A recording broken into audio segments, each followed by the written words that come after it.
Buenas tardes a todos y a todas. Bienvenidos a la Ateneo de Jerez.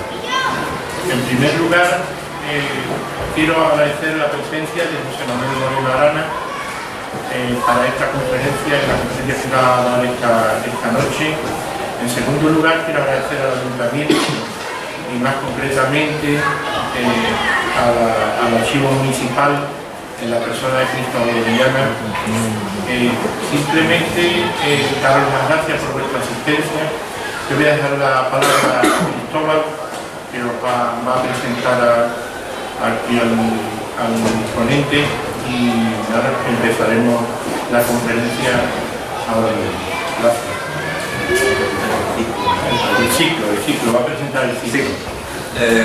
Buenas tardes, muchas gracias por su asistencia. Esta es la primera actividad del segundo ciclo de difusión del patrimonio histórico documental de Jerez. Es una actividad organizada este año por el Ateneo de Jerez y por el Archivo Municipal, y tiene como objetivo ofrecer a lo largo del año una serie de actividades relacionadas con el mundo de los archivos. El motivo es muy sencillo, y es que el Archivo Municipal de Jerez contiene un patrimonio histórico documental de mucha relevancia, ¿no? Y nuestra misión legal y cultural es darlo a conocer sencillamente, ¿no? Hemos pensado que una manera de hacer esto, igual que lo hicimos el año pasado, es invitar a los historiadores y a las historiadoras que trabajan en el Archivo Municipal para que de su mano podamos conocer ese rico patrimonio histórico documental que el archivo atesora desde el siglo XIII. Para ello hemos invitado en esta primera ocasión a José Manuel Moreno Arana. Ahora lo va a presentar el presidente del Ateneo, pero bueno, yo quería decir también, agradecerle su presencia aquí. Se trata de una persona que hace una historia del arte muy pegada a la letra de los documentos. Es un magnífico conocedor no solamente del archivo municipal, del archivo histórico municipal, sino de otros muchos archivos, como por ejemplo el diocesano de Jerez, o el archivo histórico provincial, o el archivo diocesano de Sevilla, etc. El archivo histórico nacional.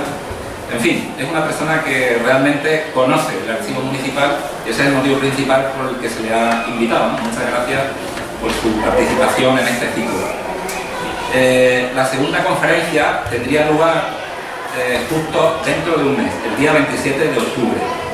Y su título será Los documentos medievales del Archivo Municipal de Jerez, y la daría un profesor de Historia de la Facultad de Filosofía y Letras de Cádiz, que se llama Juan Avellán. Es un profesor medievalista muy conocido, que ha hecho numerosas publicaciones sobre la historia medieval de Jerez, y que hablará sobre los documentos medievales del archivo, no solo de los privilegios, mercedes, franquezas, cartas de la Cancillería Real, etcétera, sino también de otras series documentales que ustedes conocerán, como son las actas capitulares del siglo XV y principios del XVI. Luego iremos a hacer una visita el día 24 de noviembre al Archivo Ducal de Medina Sidonia para hablar con la responsable de la Fundación Casa de Medina Sidonia, y que nos enseñe un poco el patrimonio documental general del archivo, pero también aquellos documentos que se refieren a la historia de Jerez. En un cuarto lugar, contaremos con la participación de otro historiador que acude frecuentemente al Archivo Municipal a hacer sus trabajos. Él se llama Juan Luis Sánchez Villanueva, también una persona muy implicada en el mundo cultural de la ciudad, y hará una aportación titulada Una visión panorámica de la historia de la educación en Jerez durante la época contemporánea. El siguiente ponente sería, en febrero del año 2016, sería Manuel Barroso de Serra. Se trata de un arquitecto municipal, también frecuenta el archivo, y con una ponencia titulada Una aproximación al conocimiento de la Iglesia de San Juan de los Caballeros. La siguiente actividad sería una visita al Archivo Histórico Provincial de Cádiz, donde se guardan muchas series documentales importantes relativas a la historia de Jerez. Luego tendríamos en abril una ponencia de una licenciada en Historia llamada Ángeles Ríos, titulada La prensa de Jerez en tiempos de la Segunda República, y tendríamos la continuación en mayo, otra ponencia de un arquitecto investigador que en estos momentos está haciendo su tesis doctoral en el archivo. Se llama Carlos Abejaro, y pronunciará una ponencia titulada El entorno de la Alameda Vieja, fuentes documentales para un análisis histórico, urbano y arquitectónico. Por último, en la antevíspera del Día Internacional de los Archivos, ya saben ustedes que el Día Internacional de los Archivos se celebra cada día 9 de junio, pues 2 días antes hemos organizado una visita al archivo municipal. Será una visita abierta para conocer los documentos del archivo y sus instalaciones. Bueno, creemos que con esta batería de actividades, de visitas a distintos archivos y de traer aquí a los ponentes que he señalado, pues bueno, con esto hacemos otro pequeño avance para divulgar, ya digo, el rico patrimonio que el archivo municipal tiene. Son 750 años de documentos que Jerez atesora en su archivo. Merece la pena venir a escuchar a los auténticos especialistas, más que los archiveros, que son los historiadores que, en fin, todos los días acuden a nuestras dependencias para ofrecernos los trabajos de investigación que van publicando poco a poco, ¿no? Pues nada, muchísimas gracias. Bueno, pues José Manuel Moreno Arana es doctor en Historia del Arte por la Universidad de Sevilla desde el 2012 y miembro del Grupo de Investigación de la Universidad de Sevilla, Centro de Investigación de la Historia de la Arquitectura Andaluza. También es autor del blog Barroco Jerezano, autor del blog Desde la Ciudad Olvidada y también autor del blog Jerez Patrimonio Destruido. Estos blogs están dedicados a la defensa del patrimonio histórico de Jerez, ámbito en el que José Manuel ha destacado también desde sus frecuentes intervenciones en Diario de Jerez o desde iniciativas como la llamada Ruta de la Barbarie, una ruta guiada por las calles de Jerez, mostrando a los participantes cómo gran parte de nuestro patrimonio está hoy o abandonado, o destruido, o mal valorado, o simplemente destruido.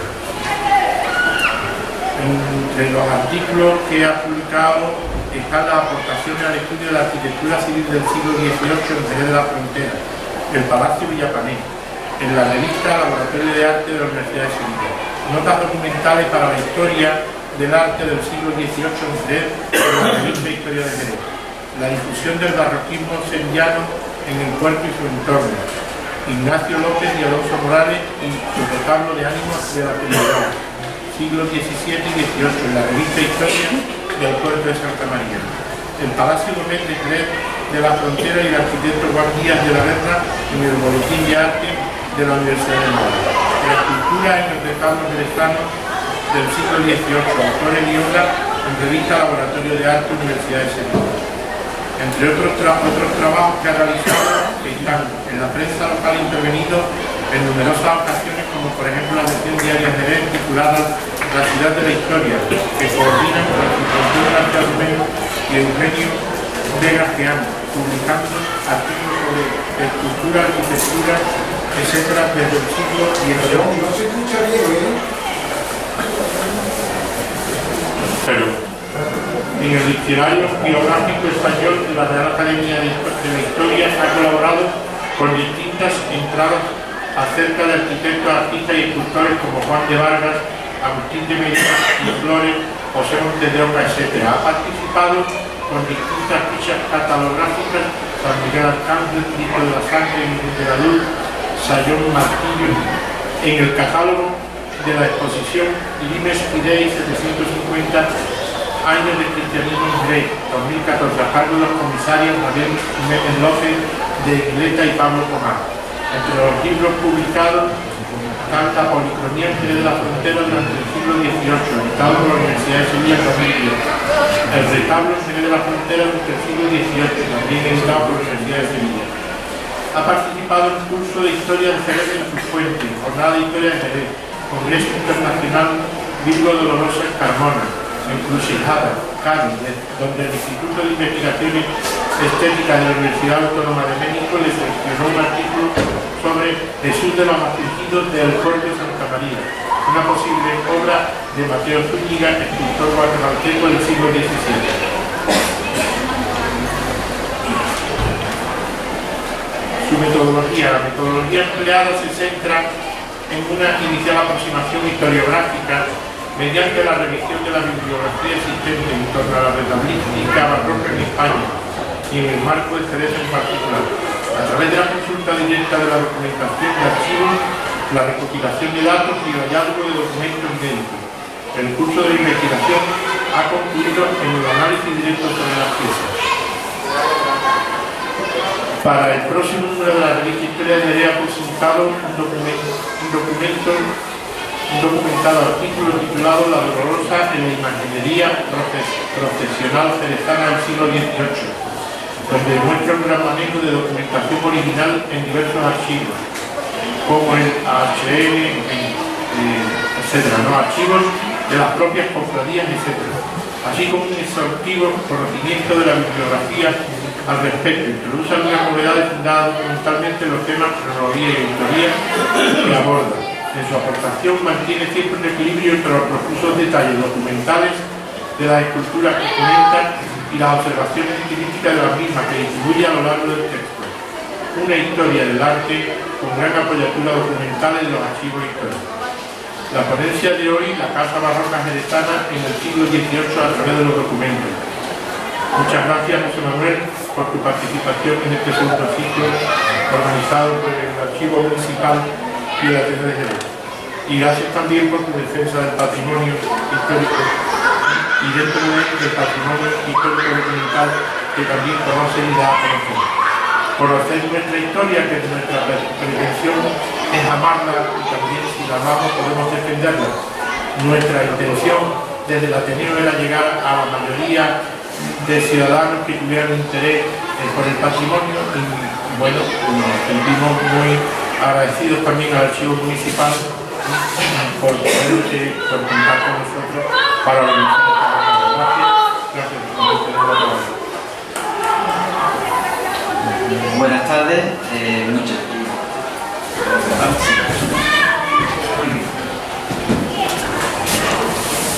Primeramente quiero dar las gracias al presidente del Ateneo por sus palabras y por su tan completa presentación. También, por supuesto, a Cristóbal Orellana por haberme llamado para formar parte de este interesante ciclo de conferencias. Así que es un ciclo muy interesante que puede ayudar al conocimiento tanto de nuestra historia como de la documentación de nuestro archivo municipal. Y también, pues aprovechando también la ocasión, pues quisiera también dar las gracias a todo el personal del archivo municipal que durante todos estos años que llevo investigando, pues han estado allí cuando yo he estado investigando. Quiero empezar primero justificando el tema que he elegido. Cuando Cristóbal me pidió participar en este ciclo, me propuso que combinara en el tema pues la valoración del rico patrimonio documental de nuestro archivo municipal con el conocimiento y la defensa de nuestro patrimonio histórico-artístico. Creo que el tema que voy a tratar hoy, de la Casa Jerezana Barroca del siglo XVIII, es un tema ideal en esa combinación de ambos aspectos. Además, creo que la arquitectura civil y doméstica del siglo XVIII en Jerez, pues es además uno de los hitos de nuestra historia del arte. Pero, por desgracia, y aquí viene la cuestión de la defensa del patrimonio, aunque tampoco quiero cansarle en esta ocasión con este tan traído tema, es una parte de nuestro patrimonio que ha sufrido pues importantes destrucciones y además pues está en permanente peligro. Además de todo ello, tengo un especial afecto personal por este tema, ya que está unido a mis comienzos como investigador. De hecho, parte de un pequeño trabajo de investigación que desarrollé en el segundo curso de la carrera de Historia del Arte, que fue dirigido por el profesor Fernando Cruz Isidoro, de la Universidad de Sevilla. Y a partir de ese trabajo, pues, ese trabajo desembocó en lo que fue mi primer artículo en el año 2003, que se publicó en la revista Historia de Jerez. Posteriormente he tratado el tema en diferentes artículos y he tenido la gran suerte de documentar 3 de las más destacadas casas jerezcanas de esa época, como son en Bertemati, Villapanés y Domecq. Hasta ahora no he tenido oportunidad de hablar en una charla de estas investigaciones. Muchos me conocerán, quien me conozca seguramente me relacione con la escritura, con los retablos, pero es un tipo de investigación o una línea de investigación que he tratado y que de motivo siento un especial cariño por ello. De hecho, pues quiero seguir profundizando y quizás en un futuro medio o largo, pues pueda abordarlo a través de una monografía, que sería mi gran deseo. Hoy, de hecho, voy a adelantar algunos datos nuevos sobre otras casas, aparte de las 3 grandes casas o palacios de este mundo. Quiero empezar tratando lo que es la bibliografía. ¿Cuáles han sido los autores que han tratado este tema a lo largo del tiempo? El primero de ellos fue el historiador sevillano Antonio Sancho Borbaso, en 2 libros, Jerez y los puertos, del año 47, y Arquitectura barroca sevillana del siglo XVIII, del año 52. Fue el primer acercamiento a este tema, pero fue un acercamiento no documental, sino principalmente orientado a los aspectos puramente formales de este tipo de casas. El cambio, o una mayor profundización, ya utilizando documentación, pues hay que encontrarlo en la figura del historiador Fernando Aroca Vicenti, que es uno de los grandes expertos en el arte jerezano del siglo XVIII, y que tanto en su tesina como en su tesis trató el tema de una manera secundaria, podemos decir, pero con grandes aportaciones, sobre todo relacionados con el aspecto urbanístico que se relaciona con estas casas. En los libros, la arquitectura y urbanismo en Jerez, del año 89, y la arquitectura y urbanismo en Jerez del siglo XVIII, del año 2000.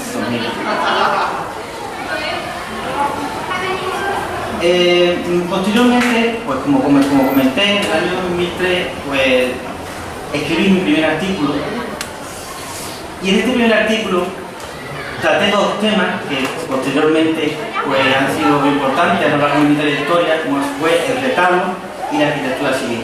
Dentro de este tema, pues quizá lo más interesante fueron los datos que aporté sobre el Palacio Bertemati. En este artículo que ha comentado el presidente del Ateneo, que se publicó en la revista de Historia de Jerez, notas documentales para la historia del arte del siglo XVIII. El propio Fernando Aroca publicó en la revista Laboratorio del Arte en el año 2005 otro importante artículo dedicado a esta temática, en la que aportó pues, la documentación de 2 edificios que vamos a ver posteriormente, una casa en la calle Correra y la casa rectoral de San Miguel. Además, este autor, junto con otra serie de autores, Francisco Pinto Puerto, Álvarez Luna, Guerrero Vega, Manuel Romero Bejarano, pues hicieron un trabajo muy interesante en relación al edificio del Palacio Bertemati con motivo de la restauración que se llevó a cabo para convertirla en sede del obispado. Un trabajo pues, muy interesante y además una monografía que por desgracia no abunda. También nosotros pues, llevamos a cabo otras investigaciones. En el año 2008 publicamos en la revista Laboratorio de Arte un artículo sobre el Palacio de Villapanés. Finalmente, en el año 2014 presentamos otro sobre el Palacio de Domecq en la revista Boletín de Arte de la Universidad de Madrid. Antes de entrar de lleno en el tema, quiero dar una serie de pinceladas generales sobre lo que es el asunto de la arquitectura civil jerezana en el 18. Vale.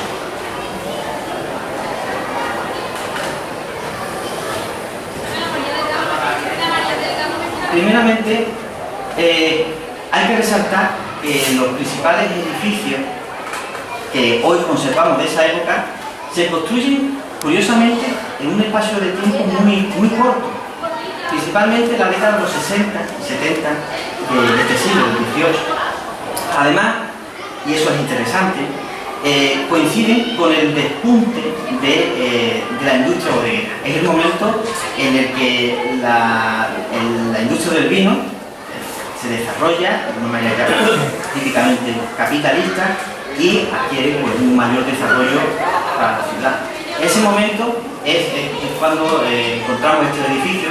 Bueno, el caso paradigmático, como vamos a ver, es el de Antonio Cabezas de Aranda, el marqués de Montana. Es un comerciante que se ennoblece y que construye su casa para dejar patente esa nueva situación social que vivimos. También, como digo, son testimonios del ascenso social y económico de algunos miembros de la sociedad del Jerez de la época. Además, su construcción, y eso es un dato también muy curioso y muy llamativo, puede coincidir con la obtención de determinados cargos y honores para sus promotores. Podría dar ejemplos como el de Alonso Sánchez Delgado, que construye su casa cuando obtiene el cargo de jurado del ayuntamiento, Antonio José de Menchaca, como vamos a ver posteriormente, que asciende al cargo de canónigo de la colegial y seguidamente construye su casa. Juan de Ávila, cuando obtiene el título de caballero de la Orden de Carlos III, o como hemos dicho, el caso de Antonio Cabezas, que construye su casa coincidiendo con la obtención del título de marqués de Montana. Fueron casas, además, que se levantaron por arquitectos jerezanos. Hay nombres muy llamativos, como el de Juan de Vargas o el de Juan Díaz de la Guerra, a los cuales dedicaremos un apartado.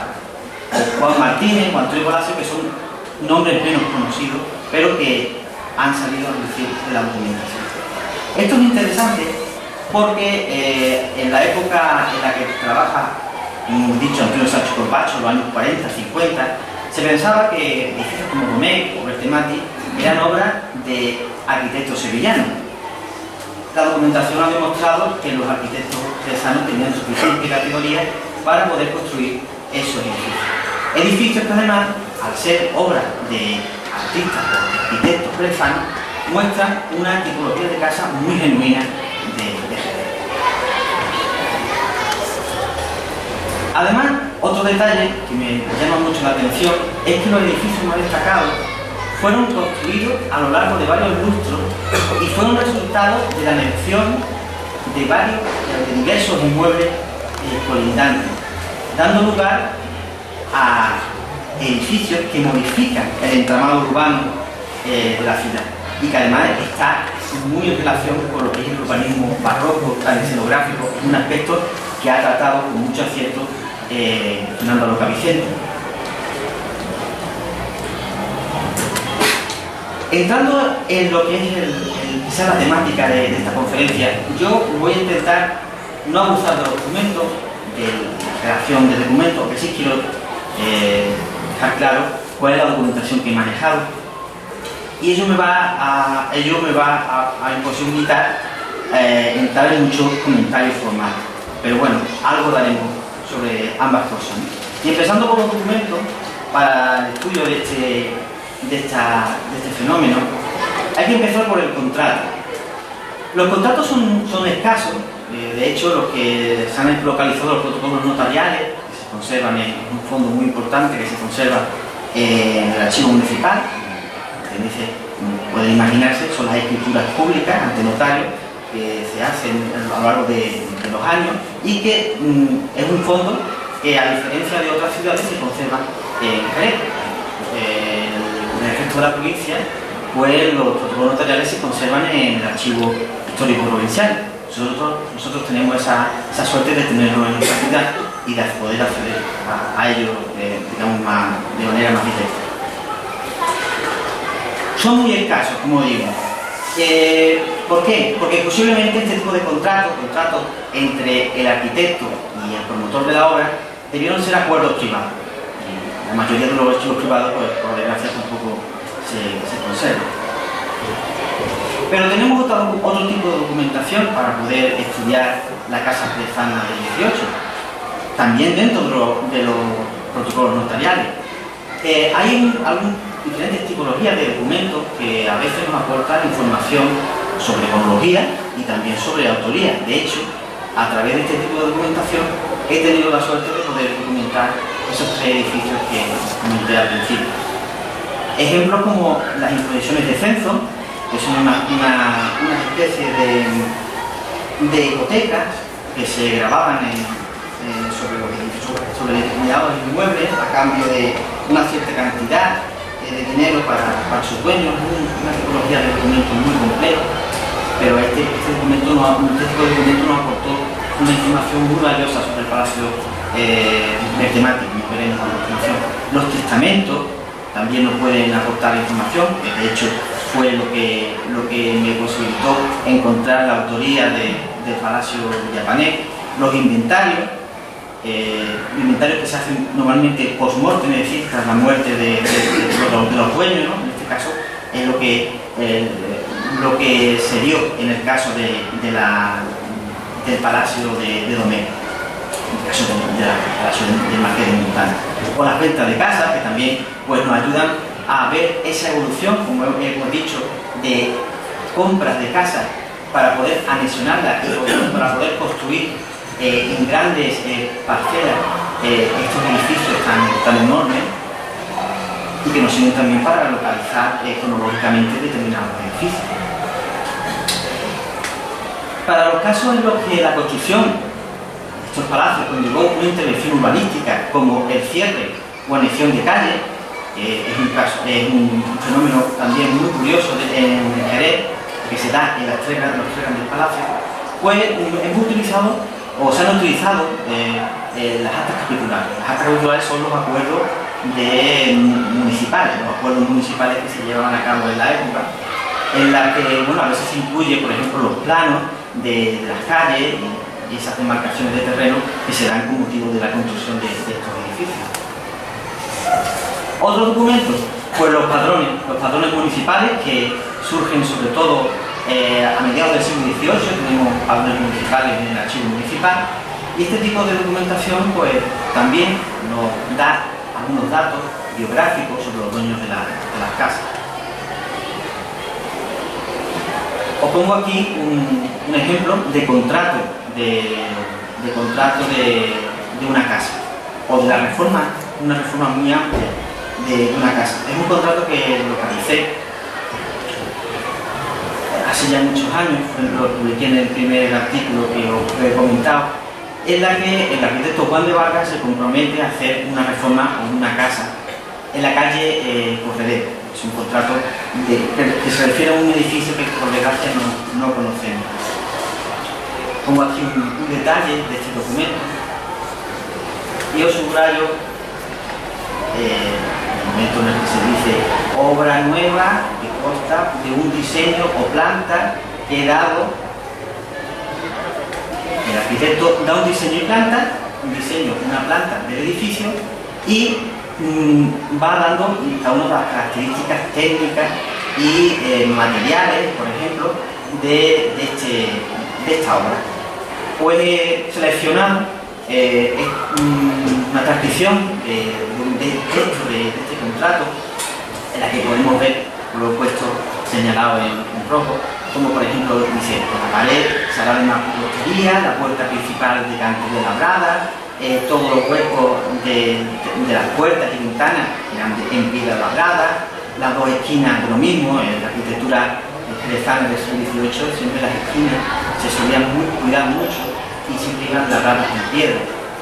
Esta casa además tiene una peculiaridad, responde un poco a una característica curiosamente diferente a lo que veremos a continuación, ya que por ejemplo habla de unos remates con lozos de azulejo vidriado de Sevilla, con un pretil.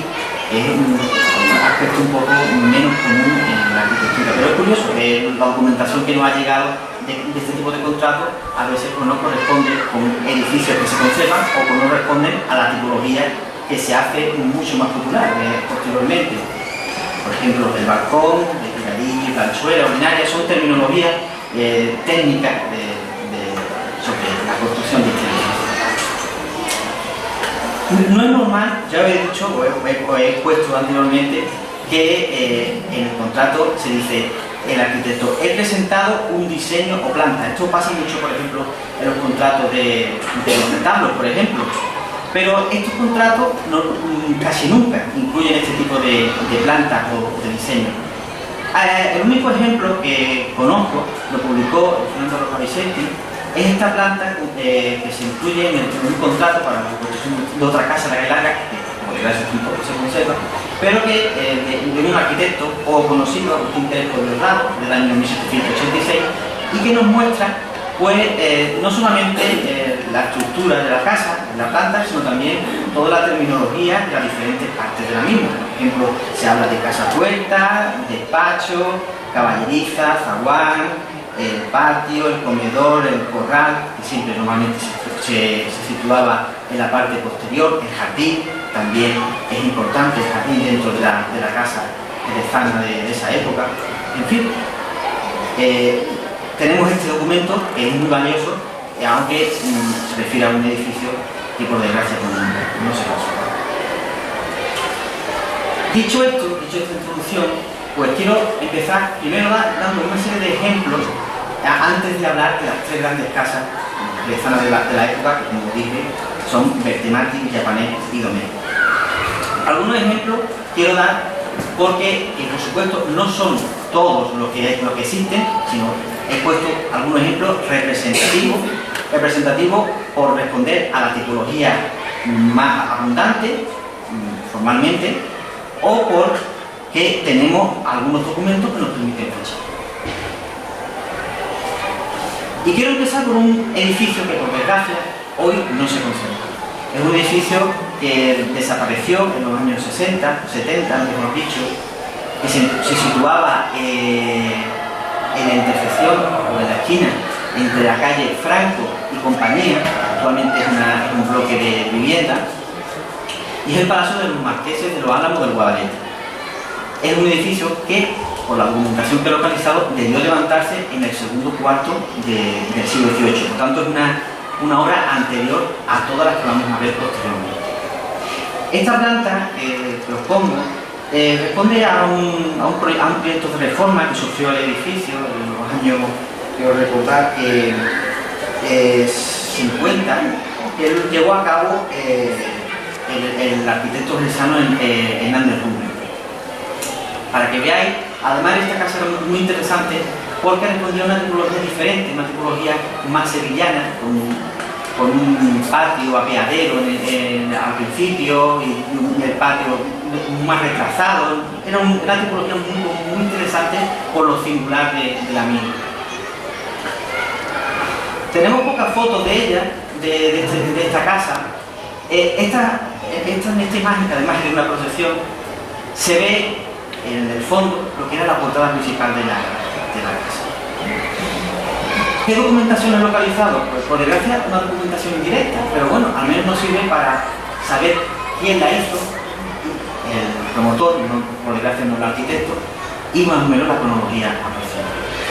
Sabemos el testamento del promotor, que fue Juan del Rosario Carlos de Lila Vil de la Cerda y Ponce de León, que fue marqués de los Álamos del Guadalete.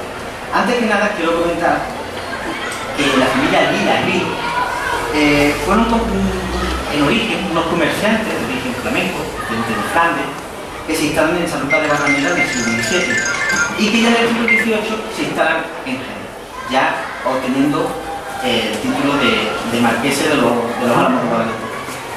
Es lo mismo que vamos a ver con el marqués de Montana y es lo mismo que que vamos a ver también por la familia Villapané, la familia Panés. Villapané también es una familia originalmente de comerciantes que, gracias a su dinero, se ennoblece y obtiene un título nobiliario. Y claro, al obtener el título nobiliario, pues tienen que ofrecer una imagen de poderío a través de su casa. En este testamento del año 1745 se dice que he labrado y mejorado las dichas casas principales de mi morada, calle Franco, y he gastado en dichas casas 18.000 ducados, una cantidad bastante importante para la época. Por tanto, podemos suponer que durante el segundo cuarto del siglo XVIII se construyó este edificio. Tenemos algunos ejemplos de fotografías. Este es el patio principal. Quiero, antes que nada, agradecer al grupo de Facebook, Cosas Jerezzanas, que se han perdido con el tiempo, que ofrecen una cantidad de fotografías antiguas de un enorme valor, y muchas de las fotografías antiguas que se van a colocar o que se van a exponer en esta conferencia son de este grupo de Facebook.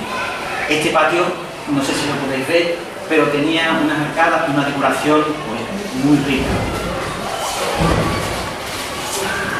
Y ahora os pongo fotos. La foto de la izquierda es lo que quedó.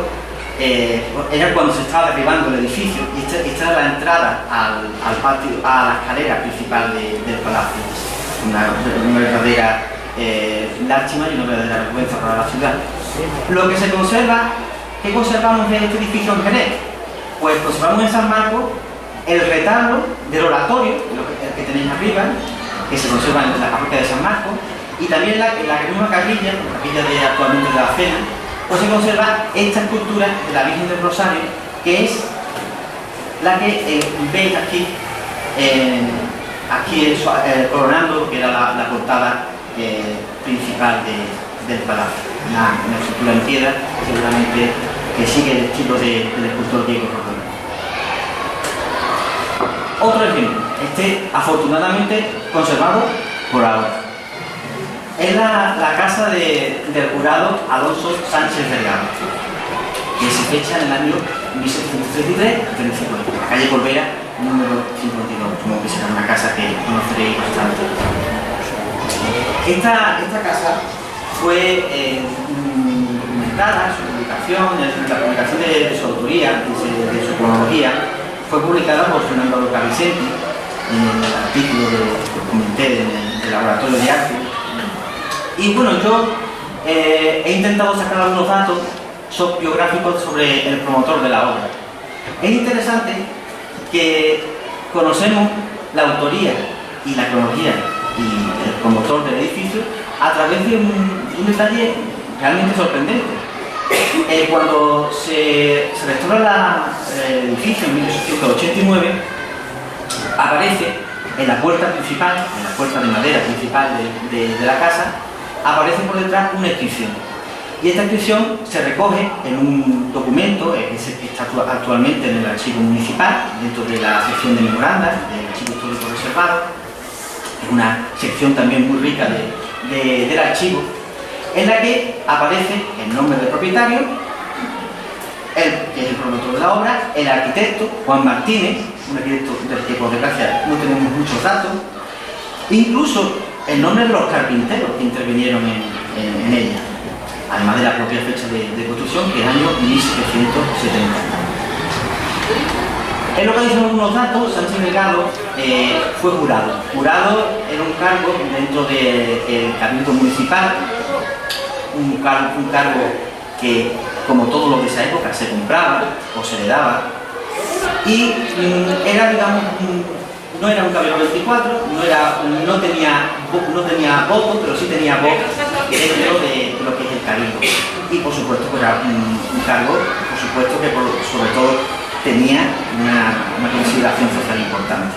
Y es curioso que ese oficio lo compra, ese cargo de jurado lo compra en el año 71, es decir, solo un año o 2 años después, antes de la construcción de su casa. Y este es el estado del interior. Esta fotografía pertenece a la página La Voz del Sur, y la pongo para que veáis cómo se conserva el interior, está totalmente en ruina, a pesar del interés que tiene, por ejemplo, este patio, con arcadas de piedra y columnas de mármol. Otra casa que por desgracia no conocemos, o que no conocemos, sí conocemos, pero no se conserva. Esta fotografía que os pongo aquí se publicó en los estudios de Sancho Corbacho de mediados del siglo XX, en los años 40 y 50. Esta era la casa que se encontraba entre la Plaza de las Luchas y la calle Correa. Es lo que es el actual edificio de Canal Sur y del centro de mayores. Otra pérdida lamentable. Esta casa además conseguí encontrar documentación sobre su cronología. Fue construida por un labrador y hacendado llamado José de Vargas. Su construcción además consta que fue en el año 1774 a través de las actas capitulares. Como he comentado, a veces las actas capitulares pues vemos como algunos propietarios piden permiso al ayuntamiento para ocupar parte de la calle para la construcción de su edificio. Este fue el caso que se dio en esta casa. Consta el testimonio de su acordelamiento, la terminología que se utiliza. Es una casa que se levanta de nuevo, pero se pide permiso para alterar la planta del inmueble precedente, el edificio que estaba anteriormente, y convertirla, digamos, lo que es la fachada de aguda a cuadrada, es decir, construir una planta mucho más regular. Es un edificio que ha atribuido a Juan Díaz Larrena precisamente por la relación que tiene con las esquinas del Palacio de Villapané, que es una obra que está documentada o que suponemos que intervino este arquitecto. Aquí tenéis la situación del edificio, esta vista panorámica y podéis ver cómo el edificio cómo era aproximadamente. Bueno, en realidad veis que en la manzana existían más casas, ¿no? Pero este era el edificio, lo señalo aquí en este sitio. Otra casa importante de esta época es la casa de la Plaza Rafael Rivero número 3. Hasta hace unos años fue la sede de la Fundación Teresa Rivero. Originalmente fue construida por el canónigo Antonio José de Menchaca en el año 1777. Este plano también fue publicado por Fernando Aroca y nos muestra lo que era la plaza de Rafael Rivero antes del derribo de lo que era la puerta de Sevilla. Tenía este tipo de esta estructura mucho más compleja de lo que es actualmente. Y en este plano, que se hizo en relación por una cuestión diferente a lo que es la casa, porque cuando se construyó una fuente, la fuente todavía hoy se conserva, pues aparece numerado con el número 11 la casa de Antonio José de Menchaca, el canónigo. Eso nos permite saber quién fue su propietario. A veces, a través de una documentación muy indirecta, conseguimos saber datos sobre este edificio. Pues sabemos, por ejemplo, quién lo construyó. ¿Y quién era Antonio José de Menchaca? Pues fue un sacerdote bastante importante dentro de Jerez de la época. Entre otros cargos, fue canónigo de la Colina.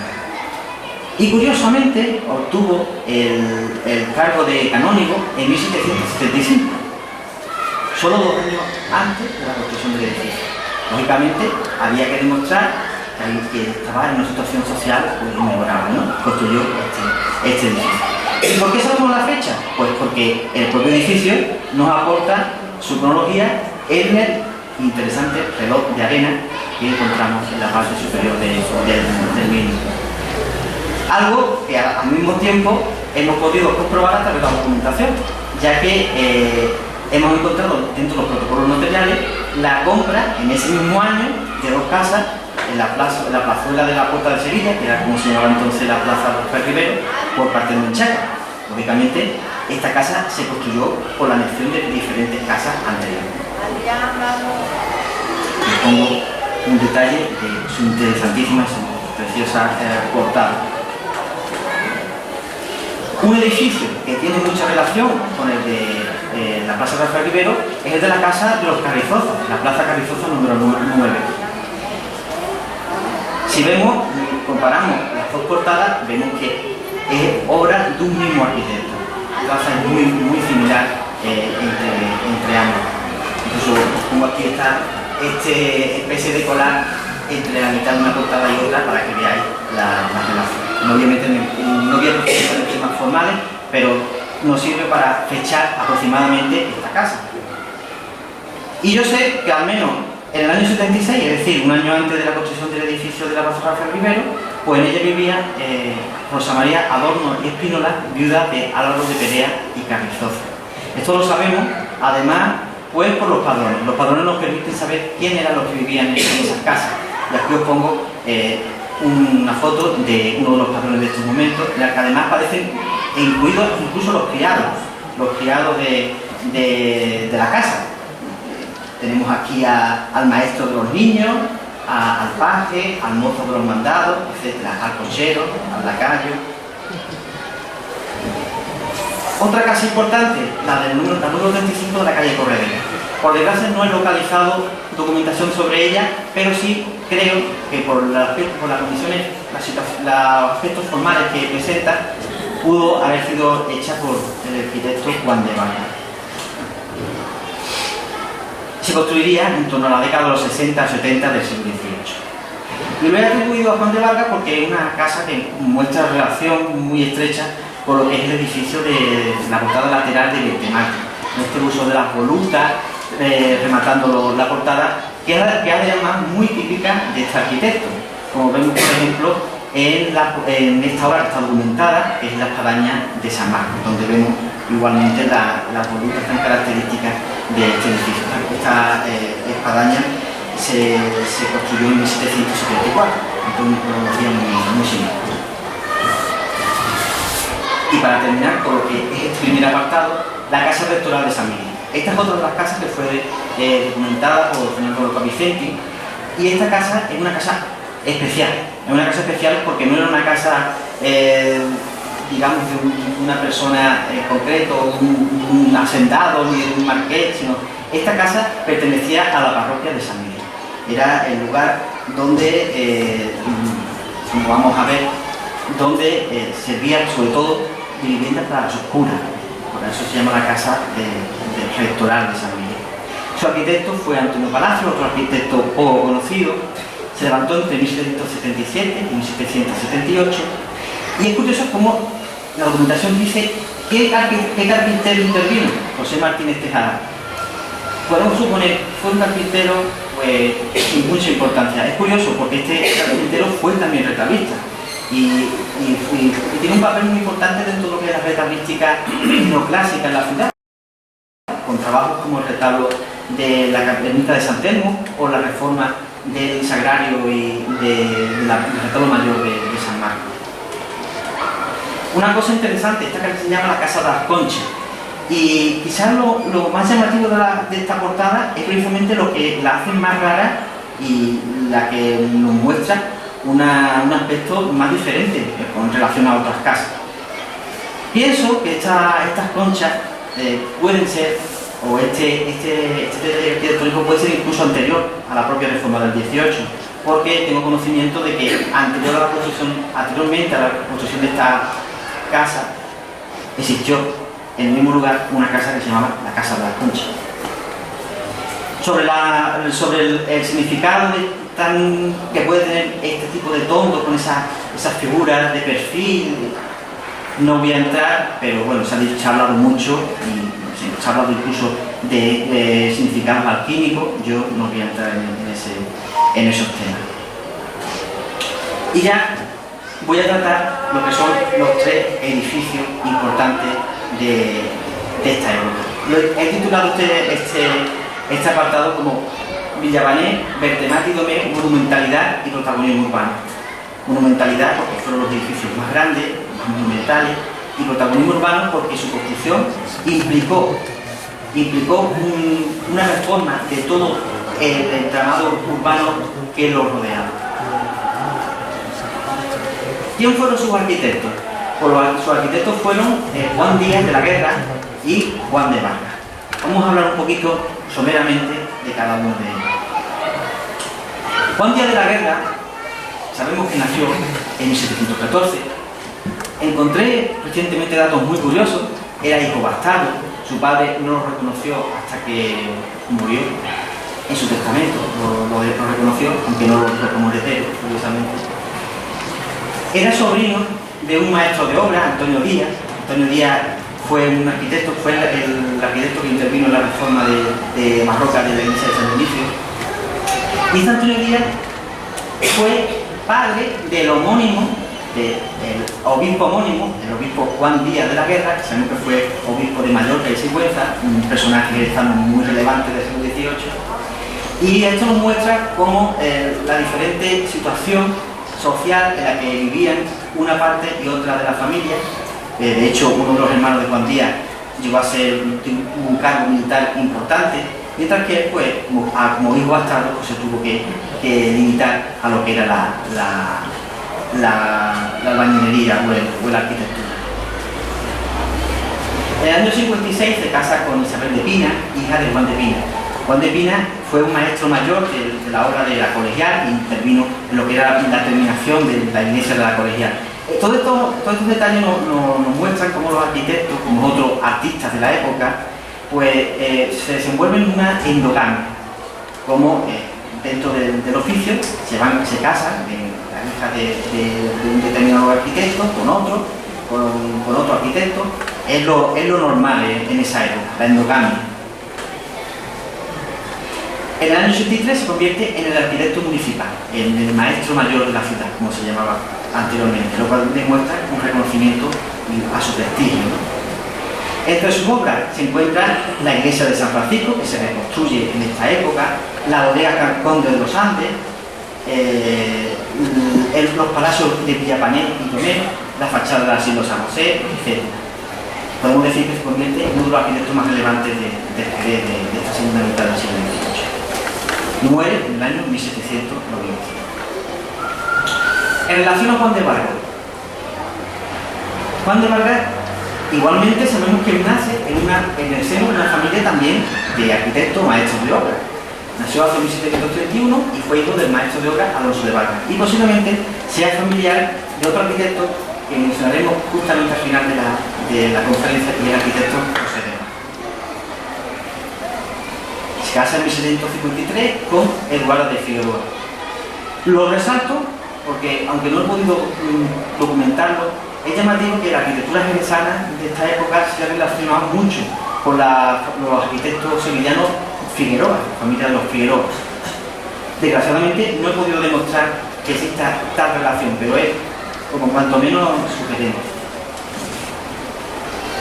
En 1770, y es un detalle que ha pasado un poco desapercibido, comparece en el pleito que tuvo el retabista Andrés Benítez contra los carpinteros de los blancos de Jerez. Sería muy largo de contar este pleito, pero lo que más nos interesa es que aparece declarando a favor del retabista, y esto nos muestra también esa relación que muchas veces podemos ver entre las cruzadas de estas casas y los retablos de la época. El tema es bastante interesante, esta relación.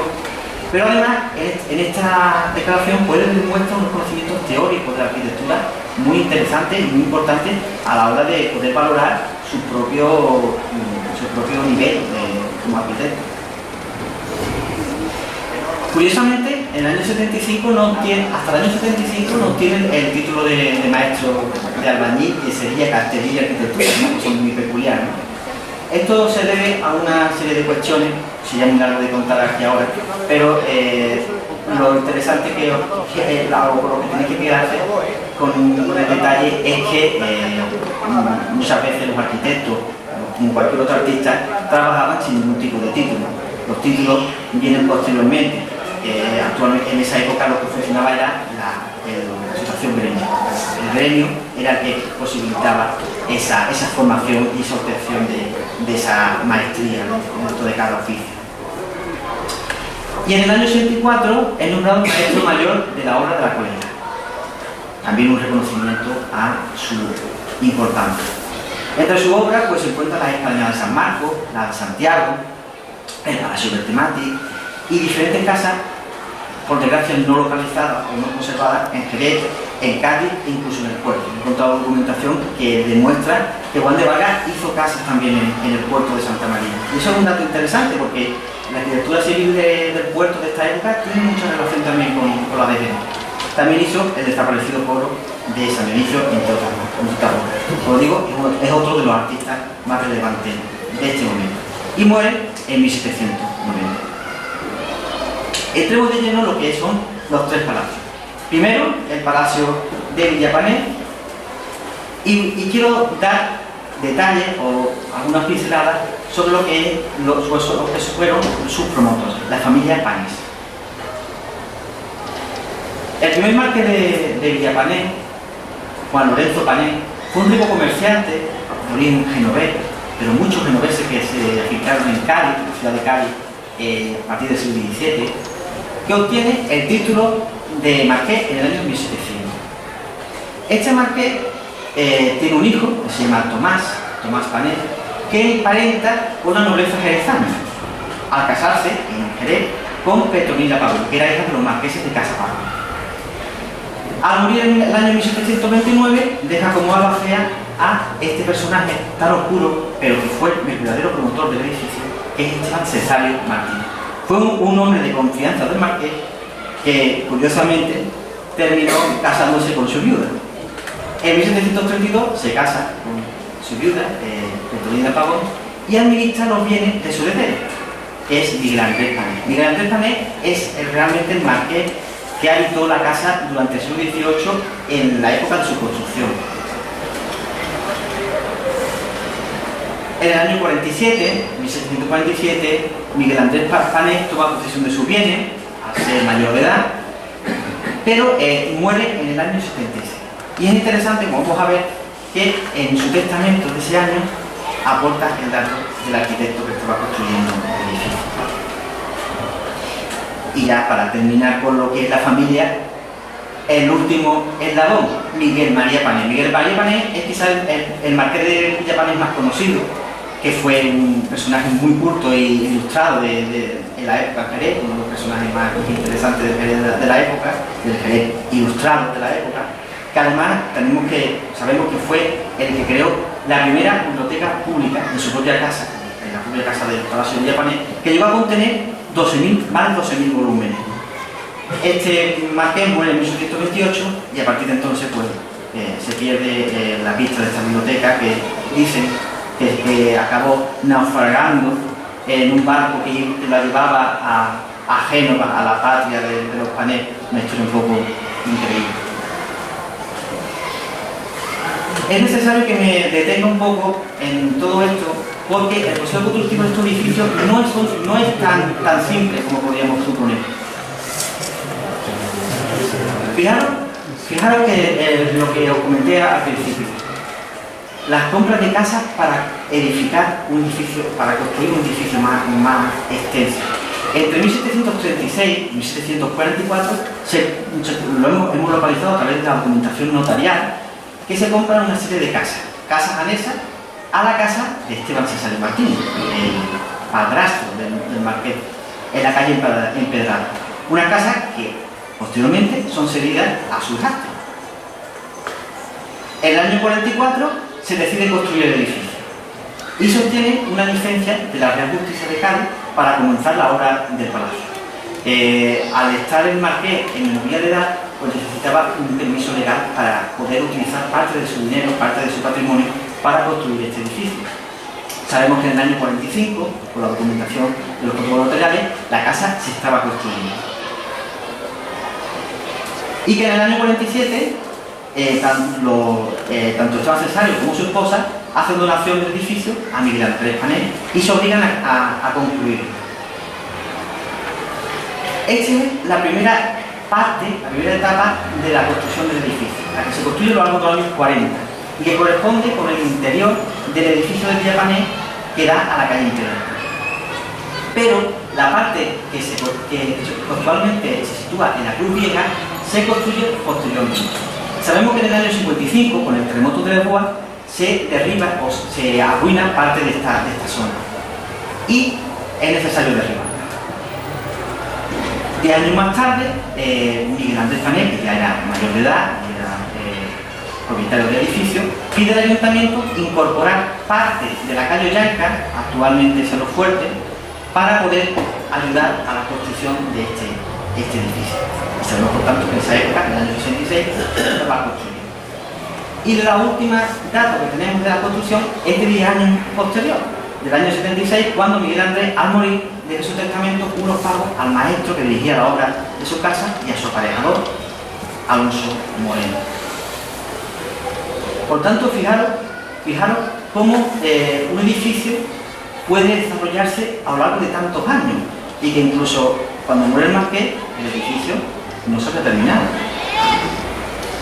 Este es el plano que está actualmente en el archivo municipal de la demarcación del terreno para la construcción del palacio, que se encuentra inserto en las actas capitulares del año 66, 1766.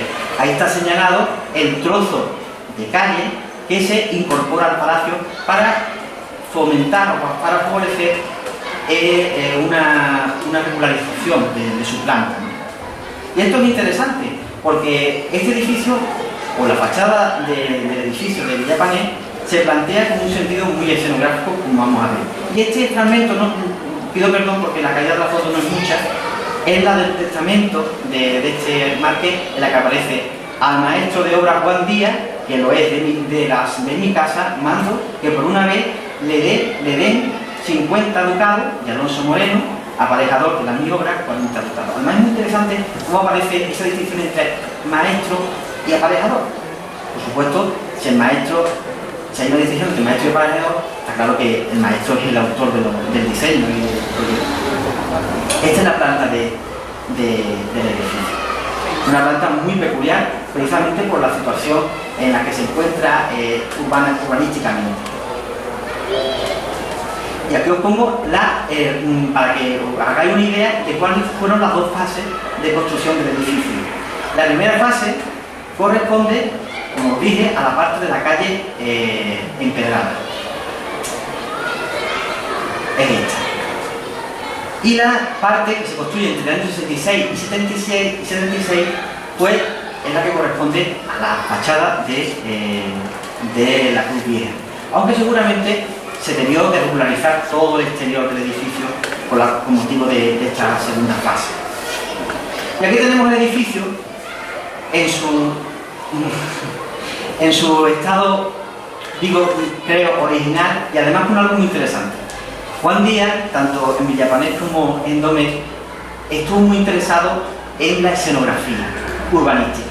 Estos edificios están planteados para verlo de una perspectiva amplia, con un sentido muy escenográfico. Es un urbanismo barroco del que ha hablado Fernando López. Por desgracia, lo que tenemos actualmente es esto. No estoy en contra del monumento de las flores, pero sí en su situación y, por supuesto, a la colocación de estos olivos que muchas veces entorpecen la vista, que fueron concebidas pues, para verse, ¿no?, desde esta perspectiva amplia, escenográfica, que forman parte de la esencia del edificio. Esta fotografía la hice hace unos meses. Se podó los olivos y todavía se podía ver un poquito la portada. Ahora creo que están todavía hasta una hora un poquito más grande. Pero bueno, yo pediría que bueno, con tanto, que no sería muy complicado quitar estos olivos. Pienso, por lo menos actualmente vemos como se han quitado muchos árboles. ¿Por qué no, por ejemplo, Villapané? Un detalle de la portada de mármol. La portada de mármol se ha comentado que podría ser de origen genovés. Yo lo he comentado con un experto en escultura genovesa, José Miguel Sánchez Peña, y me dice que el mármol cree que no es genovés. Y yo pienso que esta portada está hecha en Jerez y creo que se puede relacionar con Giacomo Barco. Interesante los atlantes.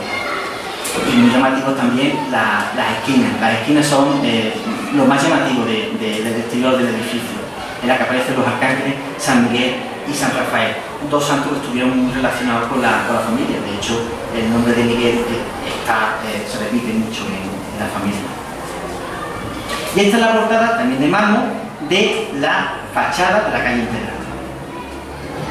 Y aquí vemos como el edificio sufrió una reforma brutal en la parte de la zona de la Cruz Vieja, mientras que la parte de la calle Empedrada, que como muchos sabrán perteneció a la Guardia Civil, posteriormente fue casa de vecinos, fue también asociación de vecinos, desgraciadamente se encuentra en este estado.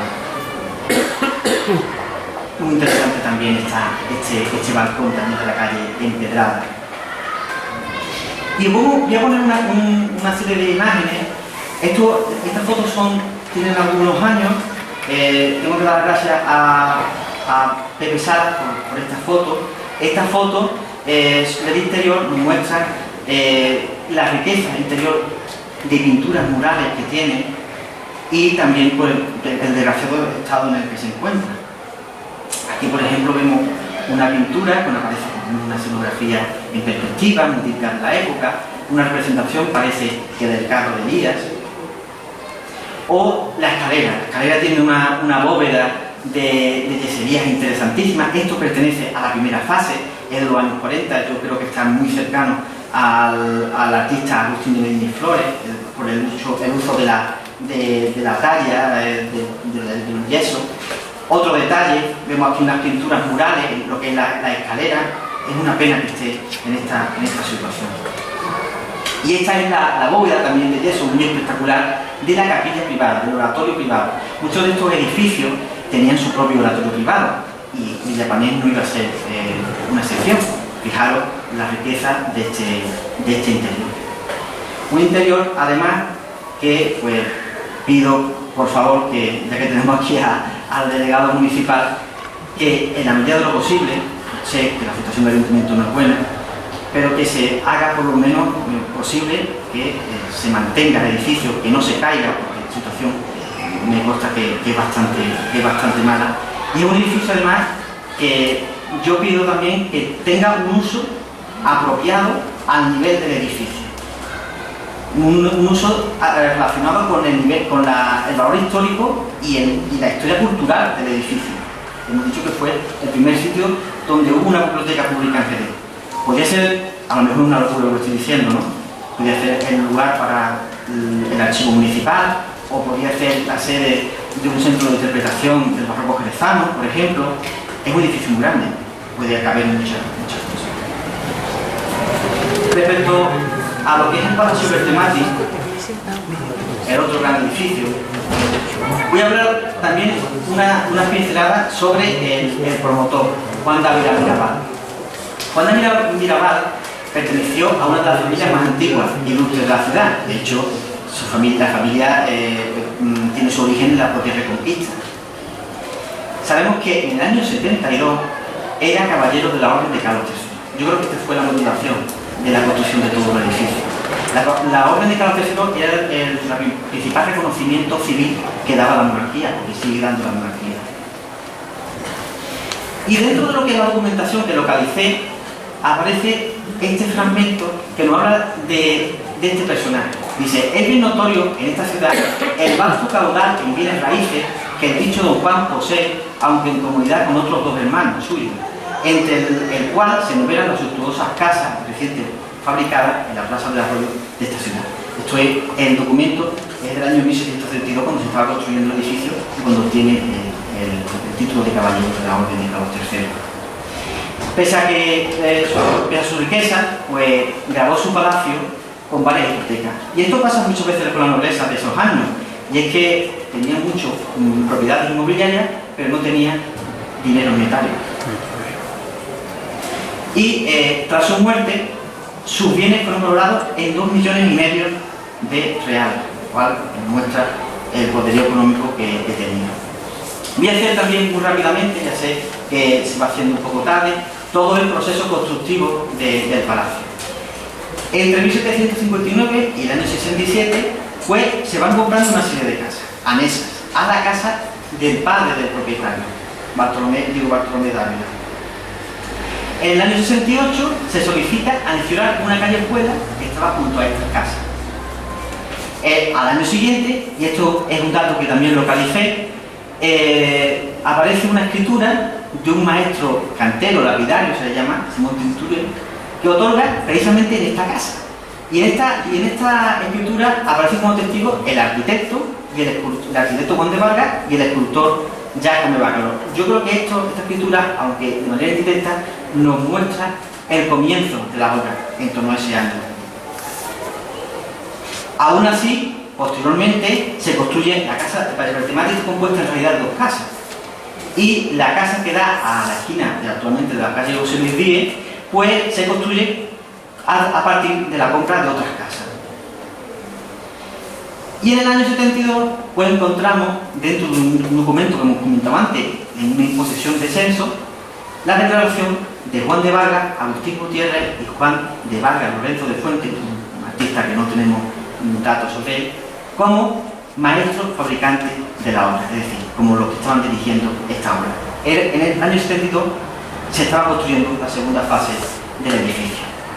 Y las obras, sabemos ya claramente que se terminaron, o que estaban terminadas en 1777, donde aparece otra segunda declaración de Juan de Vargas, el carpintero Agustín Gutiérrez, que también fue retabista, por cierto, y Pablo Romero, que fue el herrero que hizo los fantásticos trabajos de herrería de los balcones del edificio. Aquí os pongo esto tomado del libro La Casa Palacio Bertemati. Lo he tomado porque se ve muy bien la evolución de la casa. Como en principio aparece un primer núcleo separado por una callejuela que se enajenó, se tomó a permiso por parte del ayuntamiento.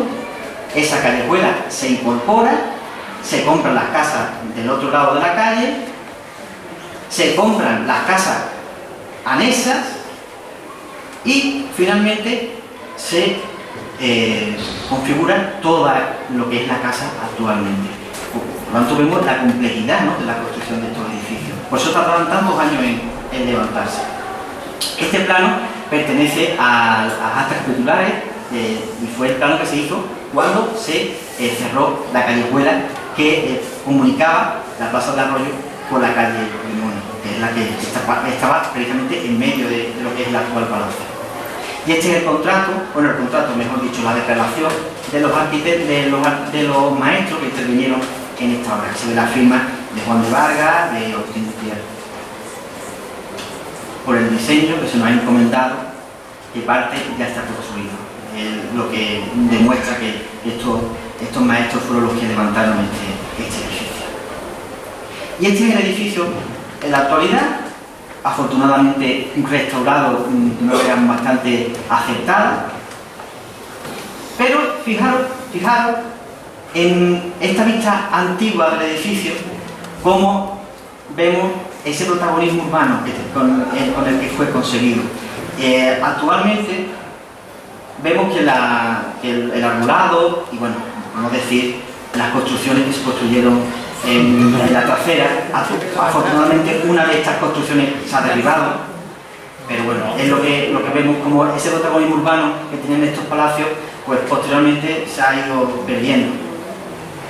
Las dos portadas, de la parte de la primera fase, que es la más vistosa, y la portada lateral. El detalle de la barandilla del balcón en la que aparece precisamente el apellido Dávila. La portada es una verdadera ostentación del apellido, de un verdadero homenaje a todo lo que es el apellido Dávila. Y eso lo vemos en toda la parte inferior, donde aparece el elemento heráldico, decoraciones de tipo militar, ese pasado militar de esta familia, en la Reconquista, etc. Y este detalle de la parte de arriba, que recuerda tanto a los retablos de la época, que es muy curioso, porque tiene una historia muy curiosa detrás, y es que unos años antes, uno de los presos de la cárcel de Jerez cometió un acto sacrílego, que fue tirar la hostia consagrada al suelo e intentar pisotearla. Este caso fue muy sonado en la época, y el Juan Dávila Mirabal adquirió el viril que llevó esa forma y la tenía como un gran tesoro, ¿no?, una gran reliquia. Y ello yo creo que justifica esta exaltación de la Eucaristía que aparece en esta parte de la portada. Una vista del patio. Este arco apareció en la restauración que se hizo recientemente. La entrada a la escalera. Las pinturas de la escalera son también muy interesantes, no voy a entrar en ellas porque no tenemos tiempo, pero aparece también una iconografía muy interesante de las virtudes cardinales, por ejemplo, la fortaleza. Y las pinturas murales del patio superior. El edificio es muy original porque está en dos niveles. Y el patio superior pues tiene también, conserva, aunque muy deteriorada, pues unas pinturas que nos hablan de cómo a través de la pintura a veces se conseguía lo que no se podía conseguir a través de la arquitectura. Y entre ellas aparece este detalle tan curioso como este grupo de músicos que cantan, ¿no? La música es un instrumento también del poder, y también tenemos noticias de conciertos que se hacían en las casas de la época, las casas de los señoriales de la época, que suponían, pues, digamos, esa ostentación también del lujo, ¿no? de estos personajes. Y ya acabo con el Palacio Gómez. El Palacio Gómez fue levantado por el Marqués de Montana. Datos así muy rápidos sobre el Marqués de Montana. Antonio Cabezas de Arana de Guzmán, aunque era de origen hidalgo, haciéndose socialmente gracias a su actividad mercantil, una actividad mercantil relacionada con la industria del vino. Él perteneció a la compañía, o lideró la compañía CZ. La compañía CZ fue la primera compañía exportadora de vino de Jerez, y a través de ella pues logró toda su riqueza. Como digo, fue una de las mayores fortunas de la época, y hay referencia, ¿no?, de que se dice incluso que mantenía diariamente a más de 500 personas en la ciudad, por ejemplo, ¿no?, para que veamos el caudal, el dinero que tenía este personaje. Su poder económico le llevó a conseguir diversos cargos, pero lo más importante fue que en el año 77-75, es decir, en el momento que se estaba construyendo el palacio, compra, porque estos títulos se compraban, el título de Marqués de Montana. Y además consiguió también una interesante biblioteca, que no es el momento quizás de hablar de ella, pero que también nos habla de sus situaciones comerciales, tiene títulos en inglés, en francés, es interesante. Esta biblioteca que tenía más de 100 ejemplares, un número importante para esa época. Y murió en 1785 sin descendencia. Sabemos que se casó por poderes, pero bueno, al final pues no tuvo descendencia, y la casa pasó a ser propiedad del cabildo colegial, y que para poder llevar a cabo un patronato que ideó, que fundó este personaje. El proceso constructivo pues también es muy complejo. En el año 73 Antonio Cabezas solicita un terreno en lo que se llamaba el Llano de San Sebastián, la actual Alameda Cristina, para edificar su casa. Esta petición fue denegada. Antonio Cabezas fue un personaje muy controvertido, porque, como digo, fue un personaje que, a pesar de ese intento de equipararse con la nobleza jerezana, él fue una persona que se intentó liderar lo que era la industria del vino desde un punto de vista más capitalista, frente a lo que era lo que había sido hasta entonces la producción de vino. Y esto le causaría pues diferentes enemigos, y de hecho pues se le deniega esta petición. Tras ello pues, lo recurre al Real Consejo de Castilla, que era el principal órgano judicial de entonces, y este sí le da permiso en el año 74. La obra sabemos que está adelantando en el año 76, y todavía entre esos años, entre 1776 y 1784, se compran casas y bodegas en la zona trasera del edificio, y además una calle que también circulaba por detrás. Y en el año 82 es cuando se pide la anexión de esta calle, y sabemos que por esta petición que se hace al ayuntamiento, en un acta capitular, que el palacio ya estaba acabado en lo fundamental, no en todo. Tras la muerte del marqués quedaron algunos detalles y pagos pendientes que aparecen en el inventario que se hace tras su muerte, entre 1790 y 21, y entre esos palos aparece al arquitecto, a Juan Díaz de la Guerra, y que también intervino en otros inmuebles, por los inmuebles traseros que también veremos a continuación. Este plano es el plano que se hizo para la petición de este terreno. Para que os deis una cuenta, que está señalado en rojo, todo lo que vemos aquí era un espacio sin edificar. La Alameda Cristina conectaba con lo que es actualmente la Plaza Lado. Con la construcción del palacio, pues se limitó mucho el espacio. ¿Sí? Fue una de las causas que se esgrimían, ¿no?, para la negativa a su construcción. Las precios de las casas principales, las que aparece tanto Juan Díaz como Juan de Vaca, hasta la muerte del Marqués. Y estas son las cuentas, ¿no? Aparece Juan Díaz, maestro Larife, 3.000 reales, por el resto también de la cuenta que con él se ajustó por motivo de haberlo sido en la construcción de las casas principales. Casas principales es lo que es un sinónimo de palacio en esa época. Y esta imagen ofrece la visión de cómo era el edificio, sobre todo la parte trasera, que se derribó en la reforma cuando el palacio pasa a ser propiedad de la marca Domecq. El edificio lo compró la familia Domecq a mediados del siglo XIX, pero en los años 60 pasa a ser propiedad de la marca Domecq, no de la familia Domecq. Y entonces se derriba toda la parte posterior en la que también intervino Juan Díaz. Esta es otra imagen de la Plaza Ladro, donde vemos esas construcciones traseras que eran bodegas, eran unas construcciones más sencillas, pero que por desgracia también se perdieron. Una imagen general del palacio, la portada, pues no voy a decir nada, pues un edificio, un detalle arquitectónico muy conocido. Toda la riqueza de la rejería de este palacio. Detalles, ¿no?, de que tiene, pues, hasta detalles de pequeñas cabezas en los capiteles, que es muy llamativo de este edificio. Toda la parte inferior de los balcones laterales, que nos muestran, pues, una estética muy similar a lo que utiliza Juan Díaz, por ejemplo, el edificio de la iglesia de San Francisco, que también es suyo. Este detalle de esta portada lateral de la Plaza Ladro, unos elementos en apariencia muy sencillo, pero con un diseño muy rebuscado, en perspectiva. En la planta del edificio, una planta muy regular. La vista del patio, que es el patio más rico de la época en cuanto a decoración. Suele ver esa decoración de rocallas tan abigarradas y esos motivos de cabezas que pueden tener algún tipo de relación o algún tipo de significación, mejor dicho. Aunque pues, ahora mismo soy incapaz de dar una interpretación de esta decoración. Otro detalle, esta fotografía me la ha cedido los propietarios actuales del Palacio Domecq.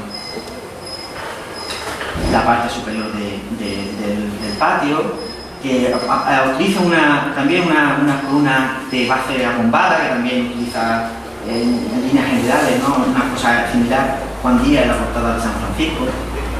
Este detalle también muy curioso, cómo se juega con la arquitectura, con la perspectiva. Aquí vemos una visión del patio y del arco que está entre las dos entradas de la escalera. Nos podríamos creer que es una bóveda semiesférica soportada con pechinas.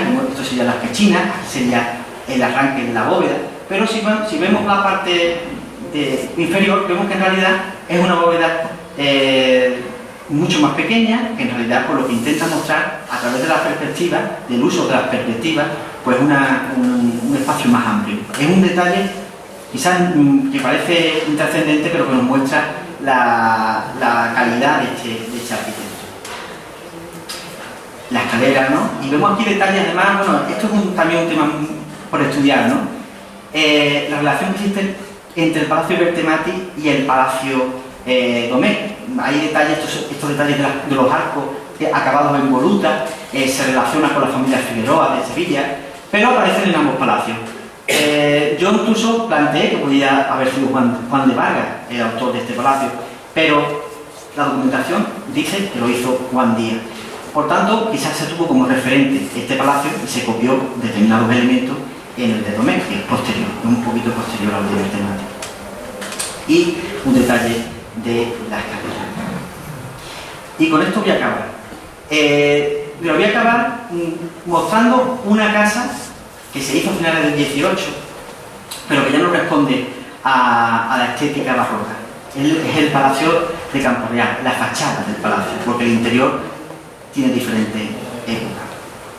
Este palacio fue esta fachada de este palacio, una fachada neoclásica que fue levantada por José de Vargas. José de Vargas pudo, no sé si fue familiar, fue seguro, yo pienso que fue hermano del propio Juan de Vargas. Es curioso, ¿no?, esa diferencia, ese cambio estilístico que vemos, ¿no? La Casa del Marqués de Montana, como hemos dicho, concluye en lo fundamental en el año 1782.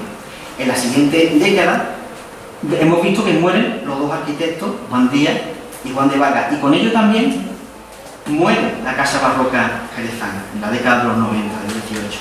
A partir de entonces entra en escena la figura del primer arquitecto titulado por la Academia de San Fernando, José de Vargas.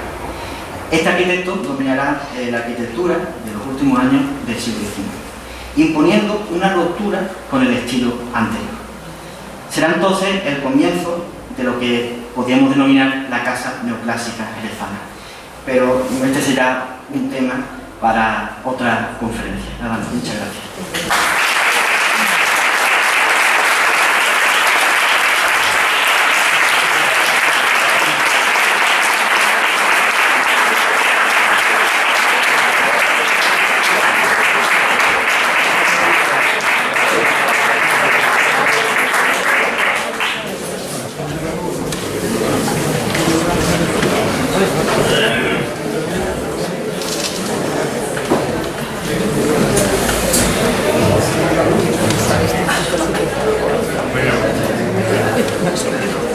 Bueno, pues Manuel, gracias.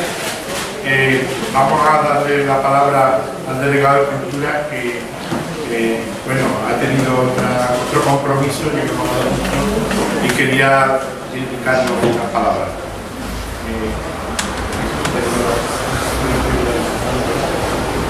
Buenas tardes. Disculpadme por no haber estado al comienzo de este segundo ciclo de difusión del patrimonio histórico y documental de Jerez, titulado El espejo de la memoria. Yo creo muchas gracias a José Manuel Moreno Arana por la travesía que nos ha mantenido con los ojos muy abiertos y el alma muy amplia a través del patrimonio que tenemos en esta ciudad. Un patrimonio increíble, inabarcable casi, dificilísimo de abordar en estos momentos, en unos momentos en los que curiosamente se da una paradoja, ¿no? Una paradoja. Fijaos cómo durante los últimos 30 años, 25 o 30 años de esta ciudad, donde pasamos de un periodo a otro, de un modelo urbanístico a otro radicalmente distinto, cuando hubo economía, cuando la ciudad se desarrollaba hacia un modelo urbanístico anglosajón, no andaluz, no nuestro, no mediterráneo, no pensamos nunca en reivindicar nuestro patrimonio. No había asociaciones que reivindicaran el patrimonio.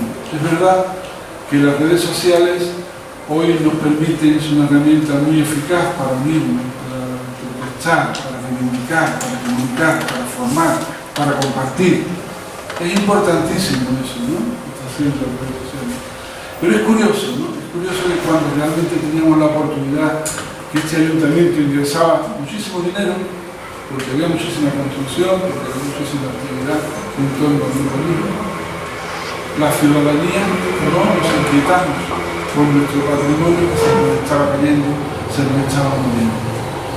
Sin embargo, dicho esto, hay que aprovechar en estos momentos esa energía, ese capital humano interesado en estos momentos difíciles, pues hay que aprovecharlo, ¿no? Y desde aquí yo quiero ofrecer y contar, aprovechar esta amplia reunión, no puedo dejarla pasar sin contar un breve pasaje desde mi incorporación al Ayuntamiento de la ciudad, porque me cayó la responsabilidad del urbanismo y de la cultura, ¿no?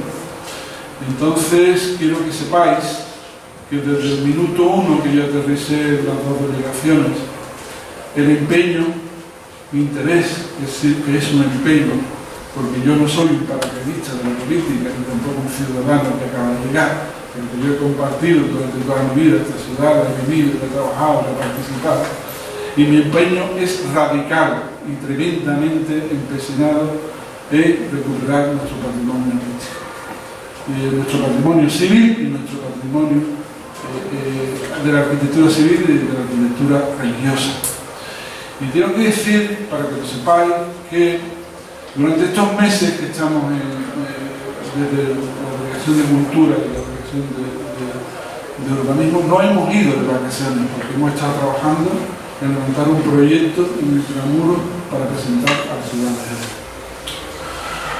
Quiero que sepáis también que ese proyecto no quiero que sea un proyecto de humo, que sea un proyecto vano, que sea un proyecto solo que quede en una ilusión, porque lo estamos haciendo de una manera con la pretensión de que sea sentido el proyecto, de manera que las personas, una gran mayoría de ciudadanos, representantes de colectivos, personas de la economía, personas del mundo cultural, etc., estamos haciendo que pasen a ver nuestras ruinas, a que sientan nuestras ruinas. En este caso estamos partiendo estas reuniones que estamos manteniendo periódicas con proyectos colectivos. Algunos habéis llamado en los próximos días para que vengáis a verlo con el equipo de arquitectura, con el equipo de urbanismo, con el equipo de cultura. Aquí desde el Palacio de Riquelme, donde se ha terminado la primera fase y hemos contenido el deterioro.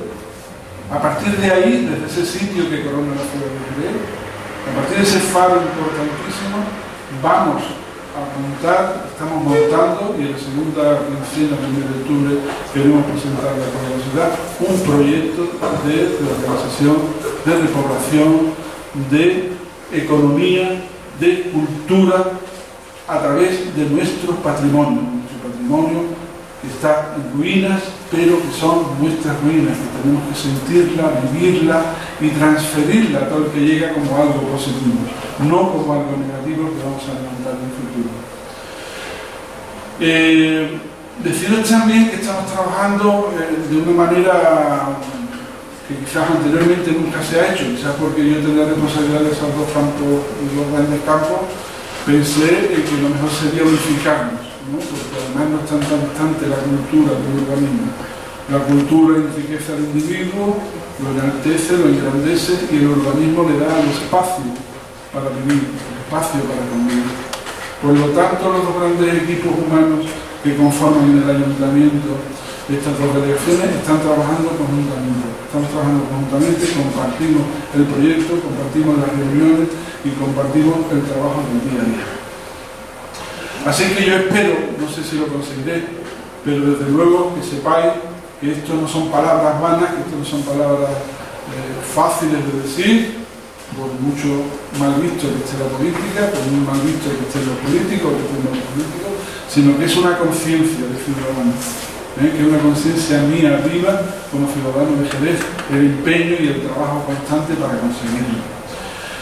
Deciros también, ya que estamos hablando de estas jornadas de archivo, agradecer desde luego, por supuesto, porque está ocurriendo un fenómeno, como decíamos antes, de las redes sociales, la generosidad con la que la gente está abriendo sus archivos y compartiéndolos.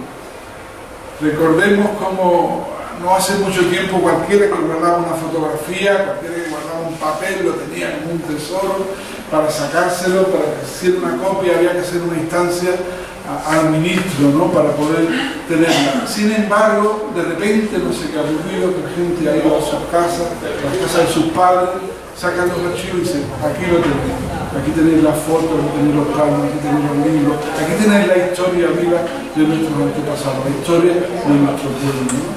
Y eso es algo tremendamente importante, es un fenómeno que está surgiendo con carácter natural, que está surgiendo de manera generosísima, que está rompiendo también los moldes de aquellos que cicateramente guardaban sus cosas, esto es mío, esto lo comparto, tal, que no es bueno, no tampoco, él lo disfruta, pero lo bonito es que lo disfrute todo el mundo, ¿verdad? Lo bonito es que todo el mundo compartamos la riqueza, ¿no?, del patrimonio adquirido, la riqueza que nos convierte en ciudadanos, la riqueza que nos convierte en ser humanos, en ser personas humanas, ¿no? Así que también en este sentido el tema del archivo no ha quedado tampoco fuera de la mano. Richard Cristóbal, que me mira, que insiste, que sé que vive, que sé que se desvive por el tema del archivo. Algunos de los lugares que tú has referenciado como posibles sedes para el archivo municipal están pensados. Esperemos que podamos pronto decir, mira, vamos a poner el primer germen en tal sitio. Estamos viendo, lo vamos a hacer. Lo vamos a hacer y espero que sea posible dentro de poco, porque sin archivos, como tenemos el archivo de la ciudad desperdigado por tantos sitios, con viejos para su futuro, de su existencia, porque no están bien controlados, porque hay tantísima gente en Jerez que crea cultura, tantísima gente que está asociada, empeñada en compartir la cultura, en investigar, en ponerle al servicio de los ciudadanos, que de verdad yo sabía, he participado en la ciudad de muchas cosas, pero ahora es que la vivo tan directamente, porque claro, todos quieren verme, todos quieren un local, todos quieren un sitio donde estar, todos quieren estar, ¿no? Y bueno, yo les atiendo a todos, por eso digo, pero que hay que saber también para eso darle cobertura, ¿no? Porque el pueblo que no cuida su historia no sabrá nunca dónde está de pie, ¿no? Y sobre todo lo más importante, el conocimiento de nuestros antepasados, de por qué estamos en lo que engrandece a la persona, y sin duda convertirlo en ciudadano se llega a eso cuando se comparte, cuando se vive, cuando se está en el entorno, cuando se es consecuente con el entorno. Entonces cuando de verdad uno es pleno, ¿no? Así que yo estoy encantado de estar aquí, espero repetir en las demás conferencias y muchísimas gracias por escucharme.